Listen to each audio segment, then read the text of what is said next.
वैकुंठ चतुर्दशी की 3 पौराणिक कथाएं पढ़कर पाएं 14,000 पापों से मुक्ति।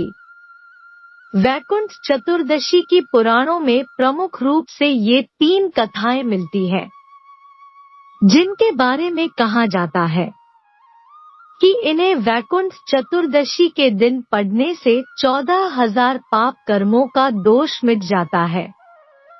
आइए सुनते हैं इन पौराणिक कथाओं को। कथा 1। वैकुंठ चतुर्दशी की पौराणिक कथा के अनुसार एक बार की बात है, नारद जी पृथ्वी लोक से घूमकर वैकुंठ धाम पहुंचते हैं। भगवान विष्णु उन्हें आदर पूर्वक बिठाते हैं और प्रसन्न होकर उनके आने का कारण पूछते हैं।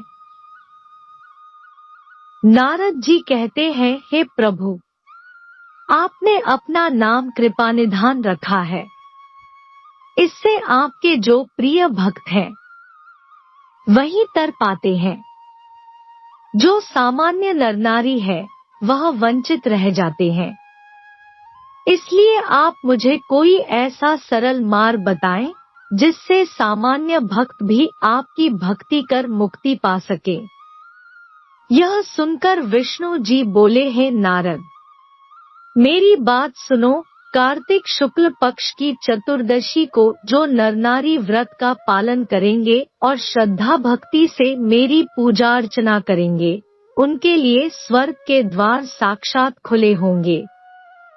इसके बाद विष्णु जी जयविजय को बुलाते हैं और उन्हें कार्तिक चतुर्दशी को स्वर्ग के द्वार खुला रखने का आदेश देते हैं।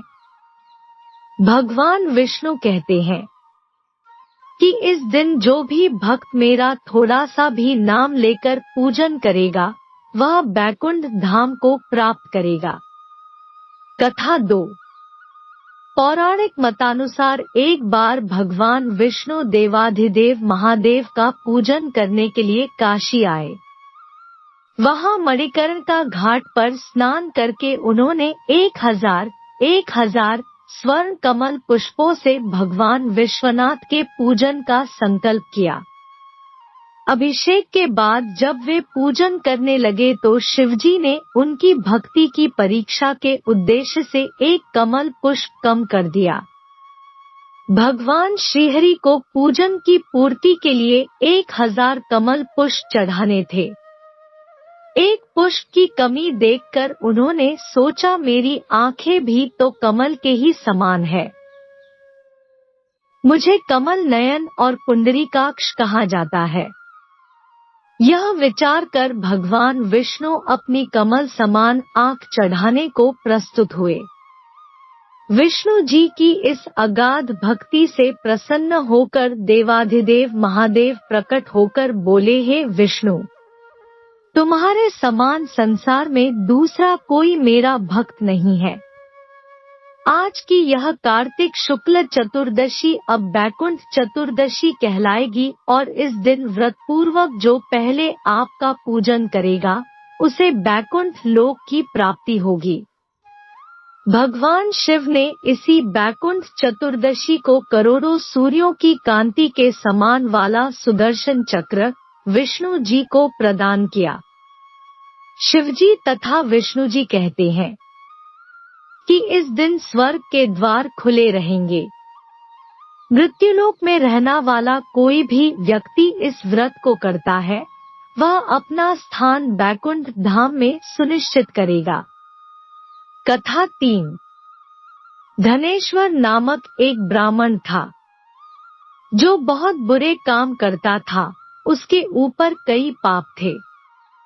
एक दिन वो गोदावरी नदी में स्नान के लिए गया। उस दिन वैकुंठ चतुर्दशी थी। कई भक्तजन उस दिन पूजा अर्चना कर गोदावरी घाट पर आए थे। उस भीड़ में धनेश्वर भी उन सभी के साथ था। इस प्रकार उन श्रद्धालु के स्पर्श के कारण धनेश्वर को भी पुण्य मिला। जब उसकी मृत्यु हो गई तब उसे यमराज लेकर गए और नरक में भेज दिया। तब भगवान विष्णु ने कहा, यह बहुत पापी है।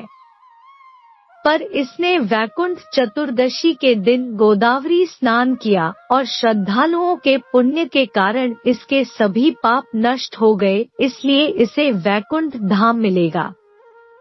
अत धनेश्वर को वैकुंठ धाम की प्राप्ति हुई। वैकुंठ चतुर्दशी तिथि और समय। चतुर्दशी तिथि आरंभ 25 नवंबर 2023 शाम 5:22 बजे। चतुर्दशी तिथि समापन 26 नवंबर 2023 दोपहर 3:53 बजे। वैकुंठ चतुर्दशी निशिताकाल रात्रि 11:08 बजे से 12 बजे तक। शिव स्तुति।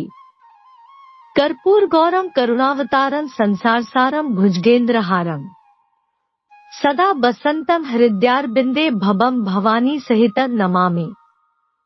भगवान विष्णु।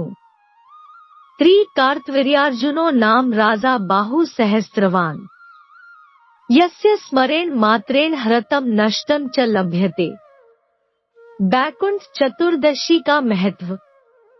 वैकुंठ चतुर्दशी का सनातन धर्म में बहुत महत्व है। इस दिन भगवान शिव के साथ भगवान विष्णु की पूजा करना बेहद कल्याणकारी माना गया है। इसी शुभ दिन पर हरिहर की आराधना के योग का अत्यधिक महत्व है। धार्मिक मान्यताओं के अनुसार यह वो दिन है जब भगवान शिव ने इस ब्रह्मांड को संभालने का सारा प्रभार श्री हरि नारायण को सौंपा था। दोस्तों, वीडियो अच्छा लगा हो तो वीडियो को लाइक और शेयर करें और ऐसे ही वीडियो देखने के लिए हमारे चैनल को जरूर सब्सक्राइब कर ले। धन्यवाद।